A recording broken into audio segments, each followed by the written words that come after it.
Statement जो आई है उनके एक आर्मी ऑफिसर की तरफ से, उस पे आप क्या कहेंगे?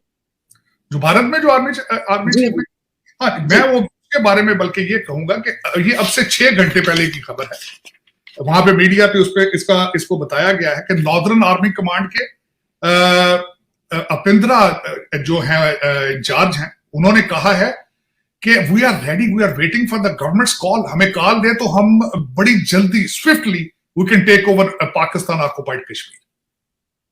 This is the just statement 6 घंटे पहले आई।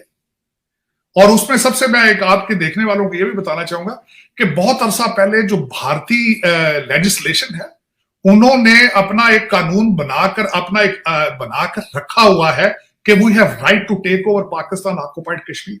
सो इनको दोबारा लेजिस्लेशन के लिए नहीं जाना पड़ेगा।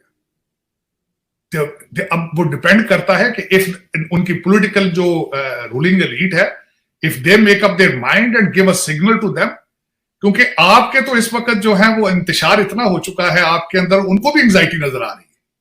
उन्होंने टाइमिंग देखकर ये स्टेटमेंट दी है, 6 घंटे पहले इंडिया टुडे में ये न्यूज आई, मैंने जहां से पढ़ी। लेकिन इसके ऊपर भी इससे पहले वहां के डिफेंस मिनिस्टर साहब ने आज से कोई 2 हफ्ते पहले स्टेटमेंट इसी तरह की दी थी। वो किसी अपने आर्मी इंस्टीट्यूशन में खड़े थे, हमारे किसी ने उसको रिबट करने की कोशिश नहीं की। उसकी वजह मैं बताता हूं आपको।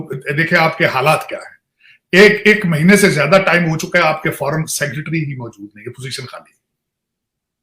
तो जवाब किसने देना है? किसी की विल ही नहीं है, किसी की डायरेक्शन ही नहीं है, किसी की ख्वाहिश ही नहीं है। आज ये स्टेटमेंट आ चुकी है और ये देखनी चाहिए आपके, खासकर जो एटॉमिक पावर के जो रखवाले हैं, उनको चाहिए कि वो this is how your neighbours are assessing you, you have become very predictable, you are very calculated now. लेकिन देखें ये सारी चीजें होती तब हैं जब आपके अंदर कौमियत, नेशनलिज्म हो, जब आपके बच्चे लंदन में बैठे हों, टोरंटो में बैठे हों, अमेरिका में बैठे हों, तो आपका ध्यान वहां और वहां की प्रॉपर्टीज में होता है। आपका ध्यान पाकिस्तान, ना आपके इशू पाकिस्तानी होते हैं, ना आपका क्योंकि आप देखें जरा किसी दिन, ये मैं बच्चों को देखने वाले आपके खासकर उनको कहूंगा सर्वे करें, आपके रिटायर्ड रूलिंग एलीट किधर जा रही है? वो है पाकिस्तान में बैठी, वो मरते कहां है? उनके डब्बों में लाशें आती हैं, वो भी अगर वो इतने ज्यादा, वो भी बहुत ज्यादा पेट्रियाटिक हों तो, वरना वो वहीं दबा दिए जाते, उनके बच्चे उनके वहीं कब्रे में रह देते हैं। लेकिन दुख के साथ मैं ये कहूंगा कि जो आपकी मुकद्दरों के फैसले करने वाले हैं, वो रिटायरमेंट होने पर एक दिन भी रहना पसंद नहीं करते इस मुल्क में। जिन लीडरों के पीछे मौजम गोंदल शहीद हो गया है, जिसके बच्चे पर बिलखते रहे हैं अब्बू अब्बू, और उसके जनाजे में भी पीटीआई का कोई लीडर नहीं गया, ये इस तरह अबैंडन करके फौरन लंदन पहुंच जाते हैं। तो इसलिए मैं कह रहा हूं कि इस वक्त जो पीओजेके और पीओजीबी के मसले का सबसे बेहतरीन हल है वो ये है कि पीओजेके जम्मू कश्मीर के साथ जुड़े, क्योंकि हम बेसिकली जम्मू है, सिवाय मुजफ्फराबाद के और थोड़ा सा जो इलाका है उधर का, बाकी सारा जो है ये तो वेस्ट जम्मू का इलाका है।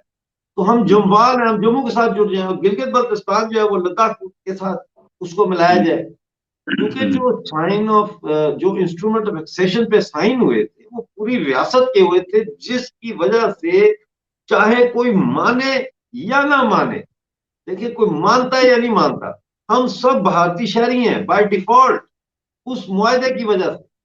लिहाजा हम इतने कुंद ज़ेन ही होंगे, बहुत ज्यादा हम कुंद ज़ेन होंगे, स्टूपिड होंगे, अगर हम इस जो इंस्ट्रूमेंट ऑफ एक्सेशन है इसको इस्तेमाल करते हुए हम भारत के साथ जुड़ने के बजाय एक ऐसी इस्लामिक दहशतगर्द रियासत के साथ जुड़ने को तरजीह दें जिसका कोई फ्यूचर नहीं है, जहां पे आज 28 फरवरी तक उन्होंने इंडस्ट्रियल गैस बंद कर दी है।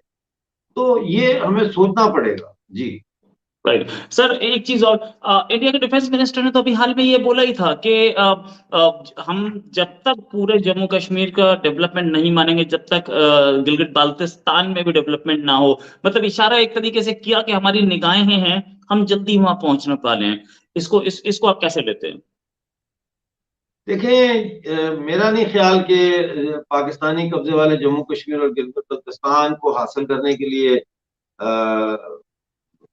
जंग फौरी तौर पर शुरू हो जाएगी। ये इसके कुछ मरले हैं। पहला मरला, इसका सबसे इम्पोर्टेंट मरला जो है वो है कि एक पीओजीबी का और पीओजेके का एक इंटरनेशनल एनवॉय जो है वो कायम किया जाए, यानी एक आलमी वफ्द बनाया जाए जो दुनिया भर के मुल्कों में जाके वहां की फॉरेन मिनिस्ट्रियों में जाके उनको ब्रीफिंग दे कि मसला जम्मू कश्मीर असल में है क्या, ये पैदा कैसे हुआ, और इसमें जो ग्रेट गेम है जो 18th और 19th सेंचुरी में शुरू हुई थी कि रूस गर्म पानियों की तरफ आना चाहता था और ब्रिटिश एम्पायर जो है ये सेंट्रल एशिया की तरफ बढ़ना चाहती थी। तो ये जो तजाद था, इसके नतीजे में जो ये जम्मू कश्मीर की रियासत कहाँ पे खड़ी है और फिर 22 अक्टूबर का हमला और फिर सारा कुछ ये बयान किया जाए